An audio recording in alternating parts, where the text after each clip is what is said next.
स्वाभिमान दिलाने के लिए लड़ रहे हैं, समाज की एक पहचान बनाने के लिए लड़ रहे हैं।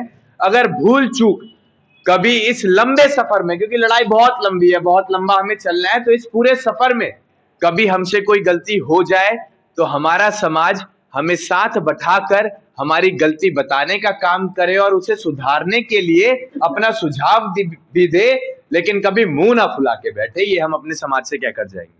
गगन यादव क्योंकि आज समाज के पास लड़ने के लिए तमाम मुद्दे हैं और उन मुद्दों से हम मजबूती के साथ तभी लड़ पाएंगे जब हम संगठित रहेंगे। अगर हम संगठित नहीं रहेंगे तो हम किसी भी मुद्दे में सफलता हासिल नहीं कर सकते।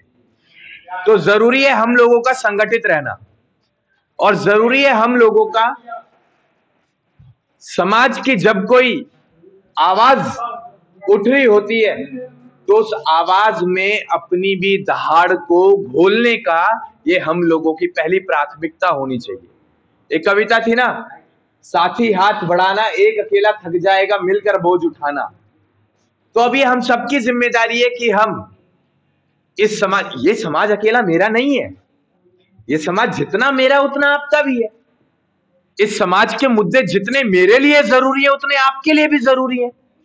इस समाज में अगर कोई रोता है तो जो पीड़ा हमें होती है वो आपको भी होनी चाहिए। इस समाज में किसी को कोई सफलता मिली है, वो खुश है, तो जितनी खुशी उसे होनी चाहिए उतनी हमें भी होनी चाहिए।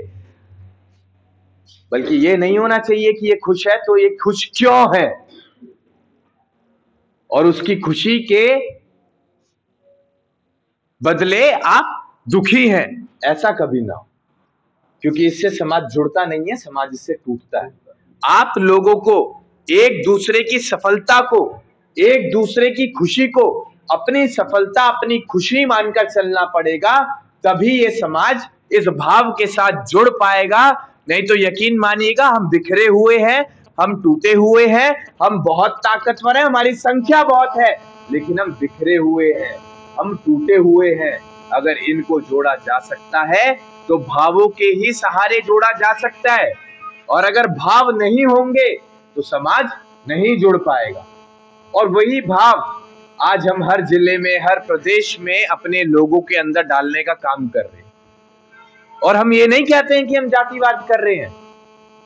अरे इतना बड़ा समाज है, जब ये संगठित हो जाएगा, जागरूक हो जाएगा, तो इसे हम कहेंगे कि आप उन लोगों की भी लड़ाइयां लड़ो जिनकी लड़ाइयां लड़ने वाला कोई नहीं है। आप रोते हुए के आंसू पोंछो, बेजुबान को आवाज दो, कमजोर को ताकत दो, और कुछ ना कर सको तो बुरे वक्त में उस व्यक्ति के साथ खड़े हो जाओ। ये हम तभी तो कह पाएंगे जब हमने अपने लोगों को संगठित करके इन्हें ताकतवर बनाया होगा। आज हम अगर अपने परिवार को ना जोड़ें और जाके दूसरे परिवारों में हम घुसने लगे तो बाहर का आदमी क्या कहेगा हमें, तू पहले अपने लोगों को तो जोड़ ले, उसके बाद हमारे घर में घुसना। तो हम कुछ गलत नहीं कर रहे हैं, आज हम अपने परिवार को जोड़ रहे हैं। और मुझे खुशी है, मुझे गर्व है कि मेरा परिवार इस देश का सबसे बड़ा परिवार है।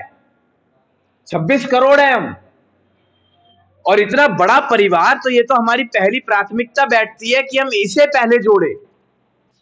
और जिस दिन हमने इसे जोड़ दिया तो छोटे छोटे जितने भी और परिवार है उन लोगों को भी हम समेट लेंगे। हम तो समुद्र हैं, ये समुद्र ना जाने कितनी नदियों को अपने अंदर समा लेगा। महाभारत में कौन लड़ रहे थे, वो कौन थी? नारायणी सेना। किस जाति के थे वो? इसलिए मैं कहना चाह रहा हूं ये जातिवाद का विषय नहीं है, ये विषय है संगठित होने, हमारे शौर्य का, हमारे बलिदान का, हमारी गाथाओं का, जो हमने कभी महाभारत में दिखाया था। जो तिरंगा आज आप घुमा रहे हैं, इसका रंग रूप कितने दिन पहले आया, कितने साल पहले आया? अभी तो आया ये आजादी के बाद। लेकिन हमारी संस्कृति को, हमारे समाज को जोड़ने वाला वो कौन सा झंडा हुआ करता था हमारे समाज का? पीतांबरी।